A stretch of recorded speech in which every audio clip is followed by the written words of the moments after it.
Also Frankenstein steht hinter allem. Hallo und herzlich willkommen zu Frankensteins Kaijuverse. Bei uns kommt es auf die Größe an.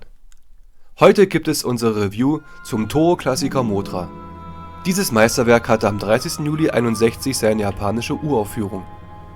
Für diesen Film waren erneut Regisseur Ishiro Honda, Effektspezialist Eiji Tsuburaya, Produzent Tomoyuki Tanaka und erst und einmalig Komponist Yuji Koseki verantwortlich. Wenn ihr mehr über die Entstehung Mothras erfahren möchtet, dann schaut euch doch unser Video Kaiju-Kunde die Entstehung von Mothra an. Die Geschichte beginnt während eines nächtlichen Sturms.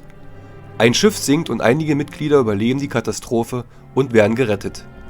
Sie werden erst einmal isoliert, denn sie strandeten auf einer durch Atomversuche verseuchten Insel. Doch es wird festgestellt, dass sie nicht verstrahlt sind. Eine Gruppe um den Kapitalisten Nelson macht sich auf den Weg zu der Insel. Dabei sind der Linguist Dr. Chujo und der Journalist Fukuda. Beide haben Zweifel an der Operation. Auf der Insel angekommen wird Chucho von einer Vampirpflanze angegriffen. Er kann von seinem Team gerettet werden, doch während seines Überlebenskampfes sieht er zwei zierliche Gestalten. Seine Leute glauben ihm nicht und Chucho versucht durch das Rettungssignal die beiden erneut anzulocken.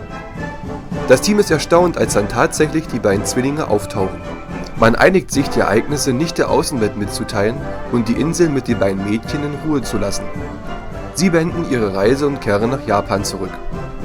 Nelson jedoch macht sich heimlich wieder auf den Weg zur Insel und richtet ein Blutbad unter den Eingeborenen an. Er schnappt sich die beiden Feen und stellt sie dem Publikum dar. Durch ihre Mini-Größe und Gesangseinlagen sind sie ein Publikumsmagnet. Chucho, Fukuda und seine Assistentin Michi wollen alles tun, damit die Mädchen zurückkehren. Sie nehmen Kontakt zu den beiden auf und ahnen Schlimmes. Das Singen der Mädchen dient nicht der Unterhaltung der Zuschauer. Sie rufen dadurch ihre Gottheit Mothra. Und die macht sich dann auf den Weg nach Japan. Nelson glaubt unseren Helden nicht und macht weiter viel Umsatz mit den beiden. Doch dann wird Mothra im Pazifik entdeckt und geht in Japan an Land. Die Helden wollen durch einen speziellen Käfig die telepathischen Rufe der Zwillinge an Mothra unterbinden, was ihnen gelingt. Nelson flieht mit seinen Schergen und den Zwillingen in sein Heimatland Rolisika. Mothra denkt, dass ihre Feen noch in Tokio sind und richtet enormen Schaden an. Sie verpuppt sich und macht sich anschließend auf den Weg nach Rolisika. Nelson versucht erneut zu fliehen, doch die Bevölkerung erkennt und stellt ihn. Bei der Flucht wird er von Polizisten in Newkirk City erschossen. Chucho, Fukuda und Michi erreichen die Stadt und retten die Mädchen. Durch Glockenläuten und dem Aufmalen des Mothra-Symbols kann Mothra von ihrem Zerstörungsfeldzug aufgehalten werden und ist mit ihren beiden Priesterinnen wieder vereint.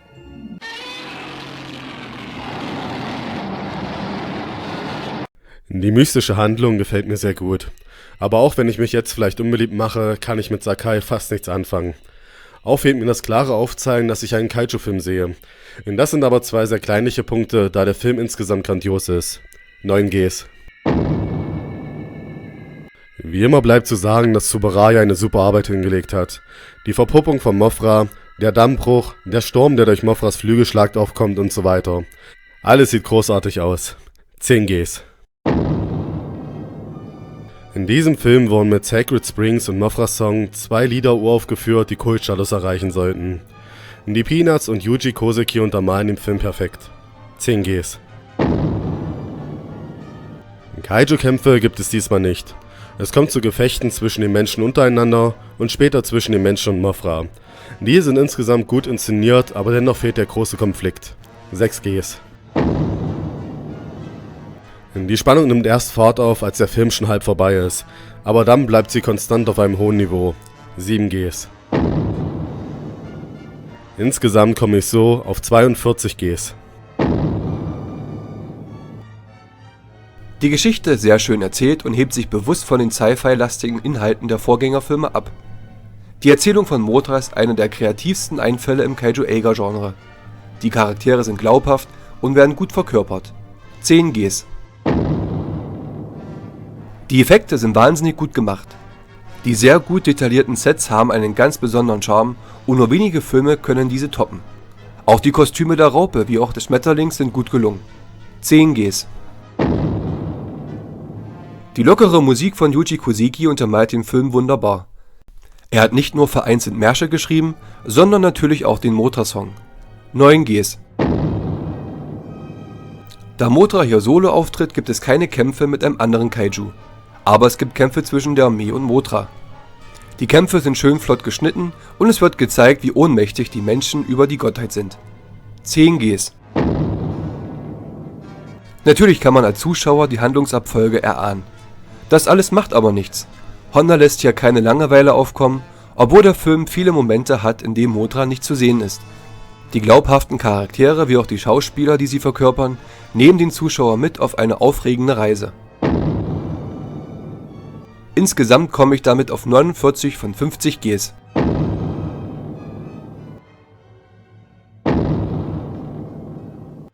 Der erste Mothra wird zu Recht als eine Art Märchenfilm gesehen. Mit diesem Werk wurde definitiv ein Stück Kaiju-Geschichte geschrieben. Effekte, Schauspieler, Musik, als auch ein sehr interessantes Kaiju machen diesen Film der frühen Showa-Ära zu einem absoluten Filmereignis.